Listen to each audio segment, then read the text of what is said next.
Israel is a very special place, and I'm very close to the United States, and it's close to me. I studied here in my undergraduate studies at the Hebrew University.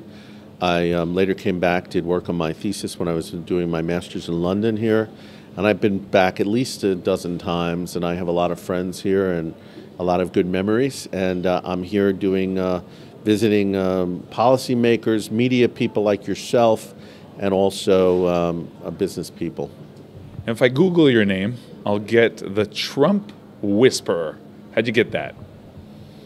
You know, I don't whisper when I talk to Donald Trump. I've known him for a long time. We've been friends for at least 10 years and a member of his club. And he's been a very frequent person on Newsmax through the years, and Newsmax has a very strong affinity, and our readers have with him. He's a very special type of guy. I've known him for a long time, and I talk pretty frankly with him when I talk. Privately, and he talks frankly with me. And that's the type of guy he is, and I like it. Now, when you talk to him, we understand that you say also the good things, but also what you feel needs to be corrected. Where is this administration going? Is it really the craziness that the mainstream media likes to show us? I think there's been an unfair balance, about an unfair portrait that has been painted of this administration. There have been some issues. Always remember, Donald Trump is the first man in history of the United States who was not a politician, elected official, and he was never general to become president of the United States. So I think the public's saying this is truly a citizen president. He's acting like a citizen. He doesn't understand politics as much as some people, how Washington works, I should say. And my experience with him is he's a super quick learner. Guy came in his 30s into New York. Within a few years, he was doing billion-dollar deals. In his 50s, he decided he was going to be a TV star. 15-year hit TV show in America, The Apprentice. And now he said he's in politics just 2 years, and he's already president. So he will adjust, and he will figure things out. And I just say give him a little more time. The press just has this angry jihad against him, and it's unfair. And is it so terrible that you feel that it's right for him to go out and, I don't know, tweet these things against CNN? Is it that bad that there's nowhere to come and say, wait a second, let's talk to the mainstream media, let's change things? Well, I would say what I've said publicly, which is that the president should have a tweet process, a review process of all the tweets. I think the tweets are great. I think it's brilliant. He bypasses the media, reaches 30 million people. But I do think he's president. He should have that reviewed. I think you'll see that happen under General Kelly. I'm not sure, but I hope it happens. I think it's important that I think sometimes the president steps on his own message, and some of the tweets get people diverted from all the good things he's doing.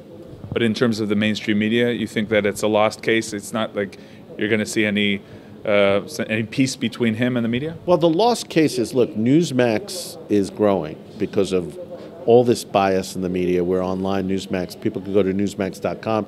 Newsmax TV, you just download the app on any iPhone, smartphone, Android. You can watch Newsmax for free, unlike CNN or Fox, all over the world. Go on to NewsmaxTV.com, for instance, and you can get our channel. We're in 35 million U.S. homes on DirecTV, Uverse.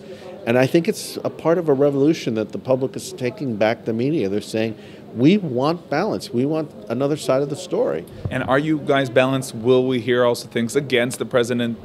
Well, just go to Newsmax.com right now, and you will see stories very supportive of Donald Trump. You will see some critical stories of Donald Trump. We believe in providing the public. For example, there's a poll out saying the president has hit a record low on approval. I don't know if that poll is accurate or not, but we published it. Now, that's not a positive story, but the truth is his poll numbers have been going lower. They're not as bad. They're close to where Obama was most of the administration of his time in office. But I do think this is an area that the public should be looking at, and the president, I think, will try to reach out. My thing is I've urged him publicly to reach out to the center, do things that unite Democrats and Republicans, which he's really great at. Let's end with Israel. We're here in Israel. Where do you think the president is going? And we heard this quote from Kushner about, we don't really have anything new to bring to the Mideast process, the Mideast problems. Well, I haven't talked to Jared about that. I don't know if that's really his view, taken out of context. I think they're very sincere in wanting to bring stability. I'm not sure you ever bring a true peace, right, forever. It never existed in mankind's history. So I don't think Jared Kushner and Donald Trump can create that. But I do think you can bring a regional stability. And the fact that they're reaching out, they have very strong ties with Israel, they're reaching out to all the Arab states, it creates this dynamic right now where they're united against Iran, for instance, where I think they can accomplish a lot. Reducing terrorism and reducing the tensions with Israel would be a start. Do you hear anything from him, from his people around him, about the embassy moving to Jerusalem? Well, I haven't talked recently to anyone about that, but I think initially they wanted to move it, and they decided that they don't want to move that. There's a lot of other issues that they need to resolve. And I think they need the full support of the Israeli government behind it. And I'm not so sure that that's the case. Eretz Sheva is a wonderful service. I've been following you guys for years and years and years. You're providing the news that we in America don't get about Israel. I think Newsmax does the job but if you want to check us out, I will certainly tell our readers to check you guys out, and let's communicate and chat.